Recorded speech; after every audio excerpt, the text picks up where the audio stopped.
Tenemos la inmensa suerte de contar con nosotros a Rubén Amón, que ha venido a hablar de su libro y de otras muchas cosas, Atlético de Pro, periodista con una gran trayectoria hasta ahora. Gracias por estar con nosotros. Gracias a vosotros. Y bueno, pues háblanos del libro. Bueno, hablo del libro que surge en las fechas casi como un presagio de lo que va a ocurrir, porque Emilio creo que o uno o dos o los dos, me refiero a los títulos que podemos obtener. Suscribo.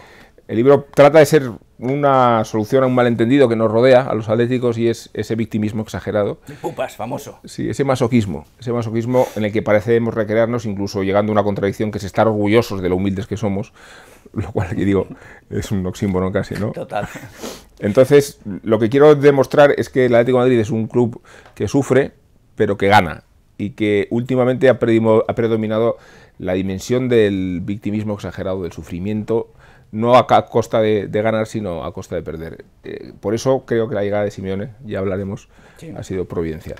Hablas además de una gran minoría, que son los atléticos, que de no tener enfrente al Real Madrid, pues sería uno de los grandes equipos en ese aspecto, pero claro, la referencia es el que gana títulos, el que tiene muchos millones, Florentino Pérez, etcétera. Sí, está muy bien eso de mirar hacia arriba, porque en realidad cuando yo circulo por Madrid y veo las cuatro torres, los cuatro rascacielos, me doy cuenta de que la ciudad urbanísticamente se ha modificado al antojo de esos terrenos donde antes estaba el Real Madrid, y que ha permitido al equipo blanco, en este caso, una pujanza económica y una demostración del apoyo institucional de que goza, que el Atlético de Madrid ha perdido, y que perdió mucho por culpa de Jesús Gil. El libro es muy crítico con ese periodo, porque, como bien sabes, Jesús Gil nos obligó a partirnos en dos, en gilistas y antigilistas, acabó con la cantera y convirtió el club en una especie de expresión personal de poder, para incluso después realizar una carrera política con la que quería ponerse a salvo de los tribunales. Esa instrumentalización del Atlético de Madrid no compensa ni el doblete del 95, y fue trágico, en cambio, el descenso a segunda división. De todas maneras, al margen del fútbol, ¿es muy literario o hay demasiadas pasiones, demasiado falta de raciocinio para hacer novelas, para hacer libros sobre el fútbol? Si tu libro no es una aportación novedosa, ¿o sí, en el aspecto literario? Espero que lo sea, porque, en primer lugar, evita el bufanderismo, no es un libro de propaganda, y después está escrito en clave de un ensayo personal que implica una cierta elaboración literaria, no es el himno de un club, ni es la propaganda excesiva. Trato de elaborar bien el discurso e introducir argumentos, no sé si nuevos, pero por lo menos más reforzados.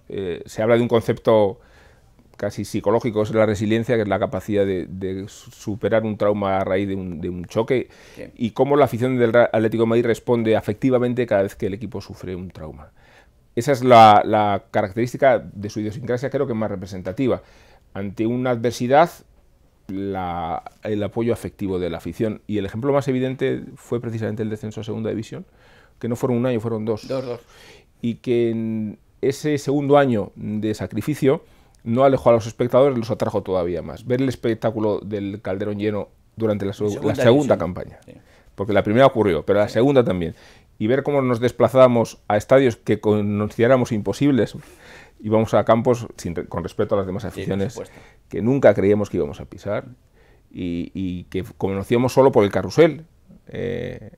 Pues fuimos a esos estadios, padecimos 2 años muy difíciles, pero en otras circunstancias el equipo hubiera sido abandonado y hubiera desaparecido. El Atlético de Madrid ha estado cerca de desaparecer por Jesús Gil.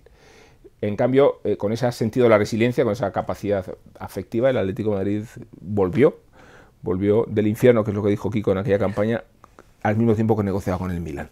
Esto recordémoslo. Cosas que ocurren realmente. En fin, podríamos estar charlando de muchas cosas con tu carrera periodística, tus muchas intervenciones en muchos sitios, pero sí que quiero aprovechar, tú que eres aficionado a los toros, que me digas tu opinión sobre cómo está la fiesta.